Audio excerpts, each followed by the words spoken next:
看完给阿玛的情书的你，错过了这些感人的隐藏细节。郑木生外号铁铺，在潮汕话里是比目鱼干，形容人极度节俭。这个外号暗指木生在南洋省吃俭用，把所有钱都寄回家养家。另外，这个名字其实是很普遍的潮汕花名，所以一开始侄子去泰国找铁铺时，很多美女都说认识，让我们误会是花花公子，其实只是这是个普遍的名字。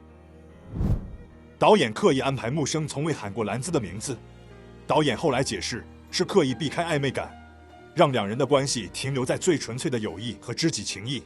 一旦喊出名字，那份感情可能就会被误解成爱情。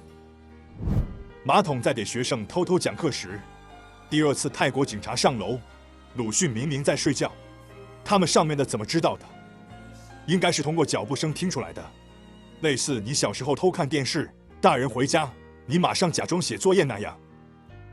兰姿第一次读信时，不认识字，只念出大火哭，后来旅馆失火，他就站在大火前哭。第二次在监狱给木生念信，念的是半夜死，后来木生果然在半夜去世。南芝去监狱探望木生，木生看着合照感慨孩子长大了分不清谁是谁。紧接着舒柔的来信里就一一标注了大弟、小弟、大妹，隔着千万里，隔了岁月，两人依然极致默契。最震撼的是兰姿没有寄出讣告，银杏局那场戏几乎是全片灵魂。有人拼命寄钱回家救母亲，有人借钱赎回被卖到的女儿，每封侨批背后都是海外华人咬牙活下去的人生。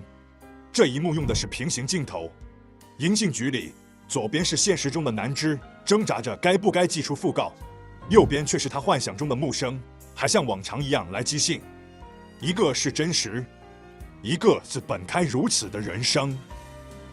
兰芝突然明白，木生的善良不是个例，而是一整代潮汕人的本能。于是他烧掉了讣告，隐瞒消息。从那天开始，以木生的名义继续假装写信。还有木生头七那段，舒柔在信里写，七夕那晚梦见木生回来了，还是年轻时离家的模样。可我们后来才意识到，那天其实正好是木生的头七，原来他真的回家看了妻儿最后一眼。电影里反复出现的水，也是导演埋得深的隐喻。木生和舒柔第一次相识是木生掉进水里，后面木生去世的消息则随着邮差落水彻底沉入河底。那封永远送不到的信，就像漂泊南洋的人一样被命运冲散。尤其邮差拼命捞信的镜头特别扎心，因为每一封信背后都是一个家庭的思念。有人被捞回来，有人却像木生一样永远沉进了水底。说几个被删的戏份。1978年，兰姿曾经带着杨子泽华和木生灵牌回到汕头，但看到素由家的儿子要结婚，不忍心此时带来噩耗破坏他们的喜事，转身又回了泰国，怕自己的出现打乱眼前的安稳。但这段因为时长原因在后期被删了，所以院线版看不到。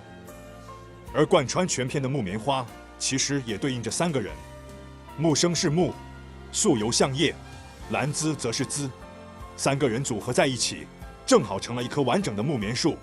木棉花也是素由和木生的定情物，只是这一幕后面也被删了。小伟在老马桶家翻杂志时，发现一篇木棉花文章里的配图被剪走了。这个细节其实对应删减剧情。木生原本想寄真正的木棉花给舒柔，却怕花在路上枯萎，最后剪下书里的木棉花图片，加进信里寄回家。